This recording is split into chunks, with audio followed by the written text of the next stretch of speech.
We're going to highlight a few of the women known as the Harvard computers who put together the Draper catalog at Harvard. First one here is Williamina Fleming. She's a Scottish native, and she's the supervisor for the Draper catalog. Now you might wonder, well, earlier in my notes I put Pickering. Pickering was definitely the overall project lead, and Williamina Fleming was more of the day-to-day supervisor, working with the women directly, as Pickering had many other jobs at the university and trying to keep other things funded and well stocked with researchers at Harvard. In 9 years, she cataloged 10,000 plus stars. First U.S. woman elected to the Royal Astronomical Society, so a naturalized U.S. citizen. And she is the discoverer of what we call now the Horsehead Nebula. The Horsehead Nebula is deep within the Orion Nebula in the area of Orion's belt. And this is a Hubble Space Telescope image, and we'll zoom in here, get a closer look at the Horsehead Nebula discovered by Williamina Fleming. And the Fleming piece of the moon. Another one of the Harvard computers. We have Antonia Maury, happens to be Henry Draper's niece. So there's this long history of the Draper family unit being involved in astronomy and finding it a very fascinating subject and passionate about it. While she was working on the project, she suggested rather than classify stars by their color that Pickering had assigned letters to, she thought it might be an easier approach if we started classifying the stars by their spectral lines and their widths. And she's one of the first people to have discovered a binary star system. Now, in fact, the majority of the stars that you look at are binary stars. They're not really single stars, even though our eye perceives a single dot. They're triple star systems, quadruple star systems, multi-star systems. Maury's piece of the moon. The next Harvard computer is someone that you're actually familiar with from earlier in your notes. And this is the person who realized you could apply the inverse square law to light. And that is Henrietta Swan Leavitt. There's a wonderful children's book written about the story of Henrietta Leavitt called Look Up. And there's also a one-act play that has been developed and produced in several places in the country called Silent Sky. It features the story of several of the Harvard computers, but primarily focused around Henrietta Swan Leavitt. And her piece of the moon once again. The penultimate woman that we're going to highlight from the Harvard computers here, now we're going to come back to these two gentlemen. This woman right here is Annie Jump Cannon. So you'll want to jot down Cannon. And she's the one who said, yeah, looking at the spectral lines is an excellent organization strategy. And then she started to realize that one of the things you can tell about a star from its spectra is its temperature. And it seemed to make more sense to Cannon if we organize the stars by their spectral lines in determining temperature. And if you do that, that meant rearranging the order of the letters rather than alphabetical. The system of organization used today has the order O, B, A, F, G, K, M. The women had cataloged hundreds of thousands of stars at this point when it was realized the better strategy was to organize by temperature, that it didn't make sense to go back and rename each of the individual stars that had been designated by their spectral. It was just easier to reorganize the lettering. You do want to make a note that the O's are the larger, hotter stars, and the M's are the smaller, cooler stars. We have lots of mnemonic devices in the world of education to try and help us remember things, and we have such mnemonics with the OBAFGKM The most common one you'll see in textbooks and Wikipedia pages about this is the "Oh boy, a fine guy girl, kiss me." There are many other variations. Back in the day, there was a classification that include the letter R, and this is not used very much, the letter R in stellar classification, but it was, "Oh boy, a furry gorilla killed my roommate." A little bit violent. Any questions? Why is mnemonics so hard to remember how to spell? The M is silent at the beginning. And I used to have students generate their own mnemonics for the OBFGKM, just to make it so that you would remember the order a little easier. But of course you get to use your notes on your CK, Celebrations of Knowledge. And so I stopped having students generate their own mnemonics. Also in part because, just like the big furry gorilla, you tended to go quite violent with the mnemonics. And so in the time I did collect mnemonics from students, my all-time favorite standout was this contribution here. Student devised "Open books and find good knowledge more." Thought that was a fantastic mnemonic for OBFGKM. One of the things of note about Annie Jump Cannon, of which there are so many, is the fact that she has classified more stars in her lifetime than anyone else, upwards of 250,000 stars. Admittedly, I was impressed with the over 10,000 stars that Antonia Mari had classified, but this is 250,000 of stars. Absolutely remarkable work by Annie Jump Cannon. There's a more classical way of envisioning Annie Jump Cannon, in that she was almost always having her head at one of these photographic plates, her eyes gazing upon and classifying. And she had the ability to just look instantly at a stellar spectra after categorizing nearly 250,000, to be able to instantly know what classification, OBFGKM, and then there are the subclasses O through 9, and she could just instantly categorize. And this is a page in tribute to her in your notebook, page 21. And just imagine for hours, day after day, week after week, month to month, year after year, and gaining the ability to just look instantly at a spectra and know so much information about that star. This is a general look at the stellar spectra of the OBFGKM stars.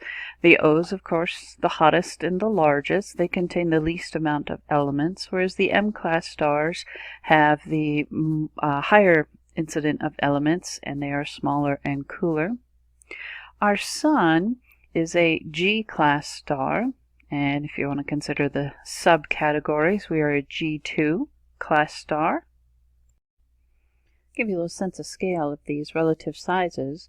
We're going to start with the M's, move our way up to the O's, and we will use as the base of our scale, we will use a little red bouncy ball to represent the M-class stars.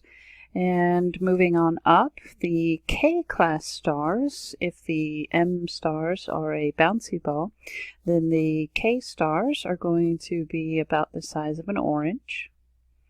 The G stars, about the size of grapefruit, so an orange compared to a grapefruit here. Continuing with our fruit theme, the F-class stars be about a cantaloupe size. For the A stars, we're going to switch to sports equipment with the volleyball. The penultimate size star would be the B-class stars, and it's actually quite a big jump from the volleyball. It's a beach ball, and the actual beach balls, the ones that are about 6 feet or so across, beach balls. So big jump from volleyball to actual beach ball size. And then there's another tremendous jump from the B-class stars to the O-class stars. And when I was going through university, the comparison to the O-class stars using a bouncy ball for M-class stars was, the professor would tell you to imagine a Volkswagen Bug, the nice curvy cars, and that curvature multiplied by 2, meaning one Volkswagen on top of the other to complete that full circle. 2 Volkswagen bugs, one on top of the other, was the equivalent of the O-class representation if M-class stars are a bouncy ball. So when I first took to image search for our presentation here many years ago, I was just going to take an image of a Volkswagen bug, cut and paste it, take the second one, flip it around, stack it on top of the other, and as I was scanning for an image of Volkswagen bug, I saw that someone has actually physically done what I was going to do with an image. So fantastic. The O-class star representation and an M-class bouncy ball would be down here somewhere. Maybe this is a statue for representing balance, yin yang. I'm not entirely sure what this art piece is for, but it works out great for astronomy. Another way to visualize the relative size of our sun to other stars with this OBJFKM is to think about the sun being a larger grapefruit placed in Washington, D.C. Proxima Centauri, we know our closest star in the Centauri star system, would be a cherry somewhere in California. The Earth would be smaller than the head of a pin and 15 meters from the grapefruit-sized sun. So, perspective. How common are G-class stars like our sun? Right here, as you can see, the fraction of our stars within our galaxy that are like us is 7%, and the majority here being 76% M-class stars. And here's a Google Doodle in tribute to Annie Jump Cannon. 151st revolution around the sun for her DNA. And the Cannon piece of the moon. In 1931, Annie Jump Cannon received the Henry Draper Award from the National Academy of Sciences. She was presented the award by Harlow Shapley. He's an astronomer whose research team about a decade before had discovered that the Earth, the solar system, was not at the center of our galaxy, but on a farther end of the galaxy.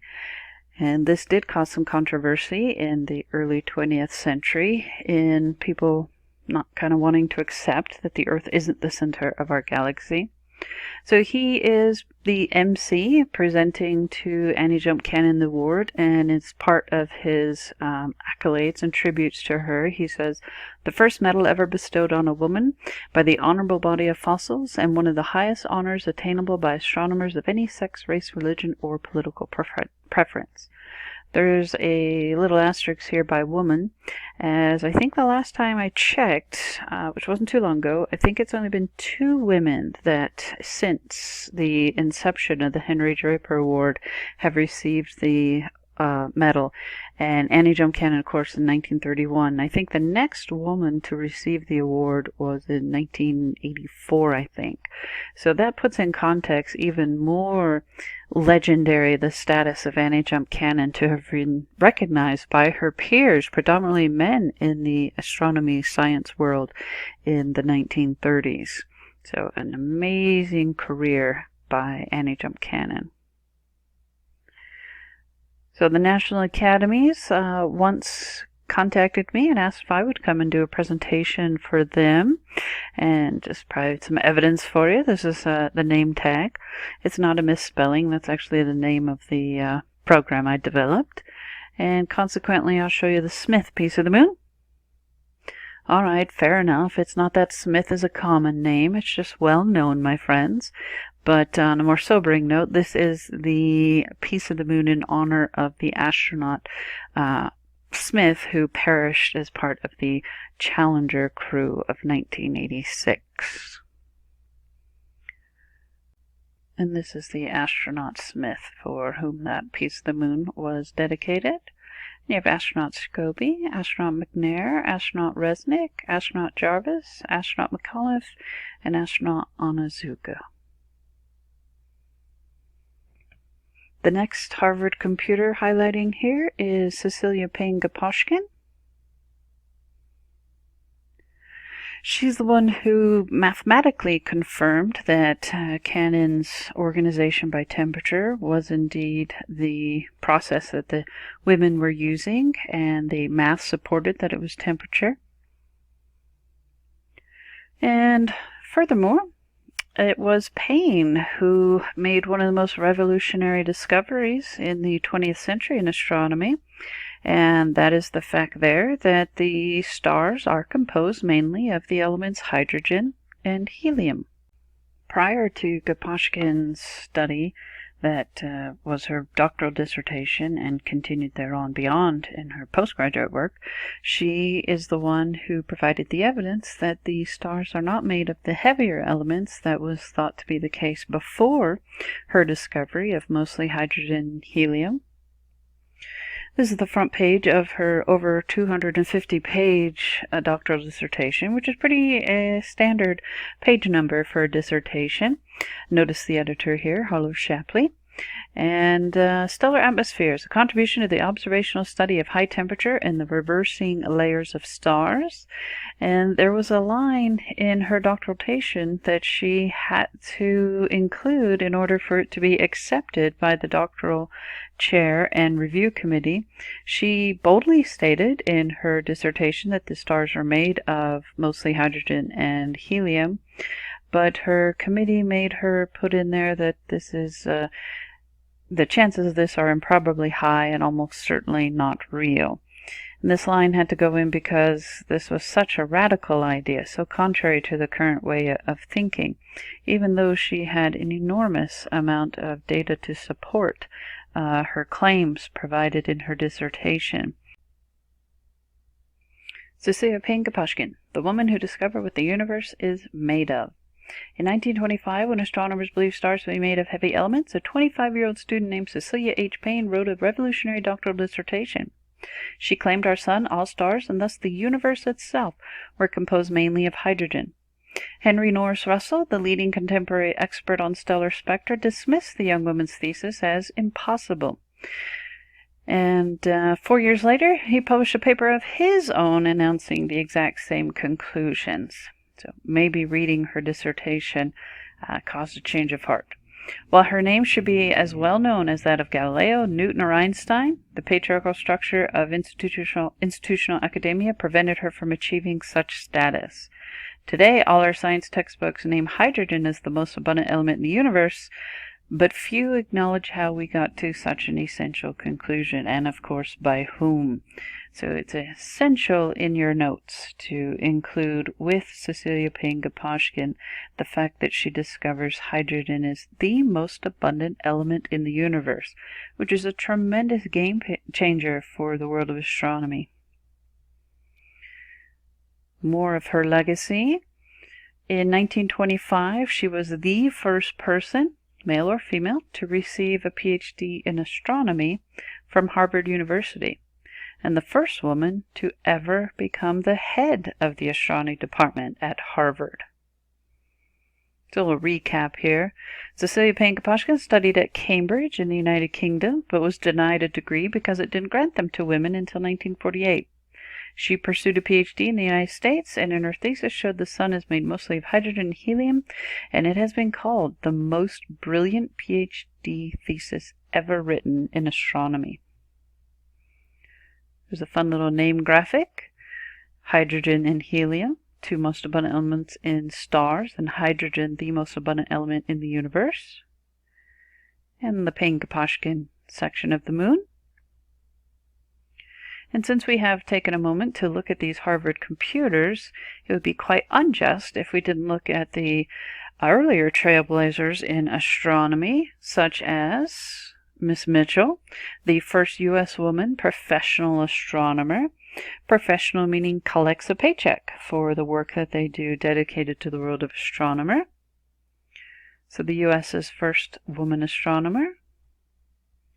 And a Google Doodle in honor of her 195th trip around the sun with her DNA. Just give you a quick insight into the life of Miss Mitchell. She became professor of astronomy at Vassar College in 1865 and then director of the Vassar College Observatory. When she learned she was being paid significantly less than male colleagues, she insisted on a pay rise. You finish the thought. What do you think? And got it. Women have certainly overcome obstacles within the world of science. This is not to say men haven't either, but there's certainly a few more hurdles that many of the women had to go over, more than the men at times. You've probably heard of the Polish and French scientist Marie Curie. She was once denied admission to a university because she was a woman. And these are the battles that I'm talking about, that struggles women had to overcome since men who were qualified were accepted into universities. She went on to become the first woman to be awarded a Nobel Prize and the only person to receive the prize in 2 different fields of science for her work in physics and chemistry. Remarkable as it sounds today, as late as 1950, women astronomers were still being denied the right to use the larger telescopes, such as the famous one on Mount Palomar in southern Cal. And I would be, in my own science classes in high school, hearing about the great strides that women were making in astronomy, and it never really hit me the influence of how hard it is to become where you're at in a field of science as a woman until about 2005, when I had my own personal experience where I was at a university. I was attending a week-long summer course, and it was break time, going off to the potty, and I just had this feeling that this older gentleman was following me on my path, and I start to enter the main door to the restroom area, and he kind of cuts in front of me, and I was like, "Can I help you?" He's like, "Well, I'm gonna help you in that there's only men's restrooms facilities in this building, as it's a physics building and it wasn't designed with women in mind." And so then it just struck me of like, wow, look how far women have indeed come into the world of science. The very first woman astronomer is Caroline Herschel. And she was not only the first female astronomer, but she was the first professional woman scientist. And so it's just pretty awesome that the first professional scientist in the world happened to be an astronomer. Here's a Google Doodle in honor of the 266th time Caroline Herschel's DNA went around the sun. The 2 gentlemen at the left here have the same accomplishment together, as there was a joint project. And so these gentlemen are Hertzsprung and Russell.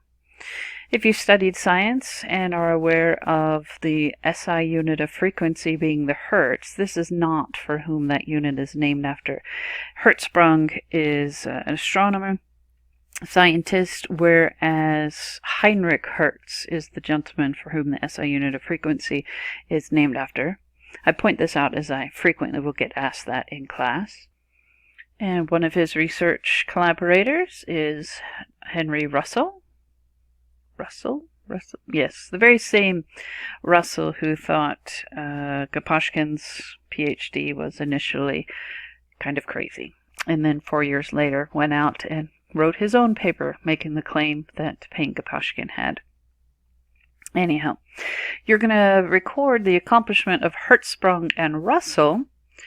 You want to have their names, but their accomplishment is their development, creation of the HR, Hertzsprung, Russell, HR diagram that we use in astronomy. What is the HR diagram, you may be asking, which is a great question. The way I think of it and describe it is it's kind of taking the Henry Draper catalog and putting it in a picture form, where we have temperatures that have the stars here and their spectral class, OBFGKM. Now be careful. When you look at this HI diagram, as many of them, the O's are on the left, and you're very used to, I would think, thinking of 0 here as the lower. Of course, this isn't the 0, but my point more so being that the larger size and higher temperatures are on the left rather than the right.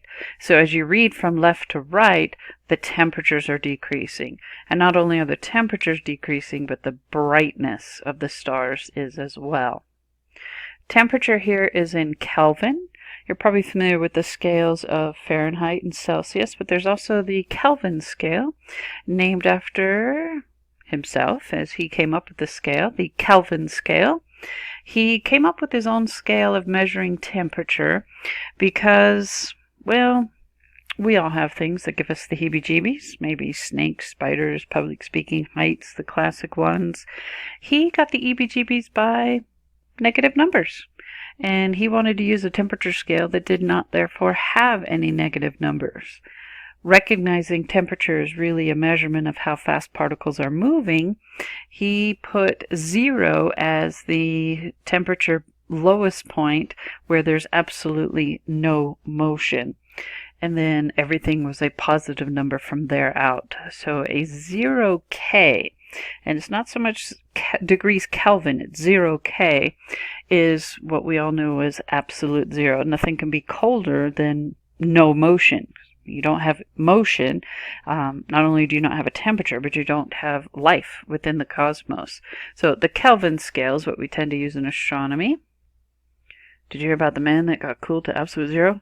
He's 0K. Okay now. So these are some renderings of the Hertzsprung-Russell diagram, or the HR diagram. It can be depicted in so many different ways.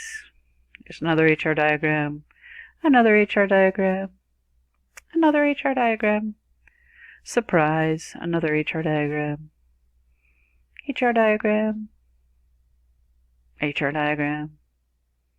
HR diagram. I bet you know what's coming. Another example of an HR diagram. The mixed emotions HR diagram. Mixed emotions in the sense that there's a lot of comfort for me in looking at this one, and this is the one that was used in my college textbook for astronomy, so the one I'm most familiar with, but of course being tested on it regularly creates that anxiety that comes upon most of us for having to be responsible for lots of information. So HR diagram. My take on it is like a visual representation of the Draper catalog. Hertzsprung piece of the moon, the Russell piece of the moon.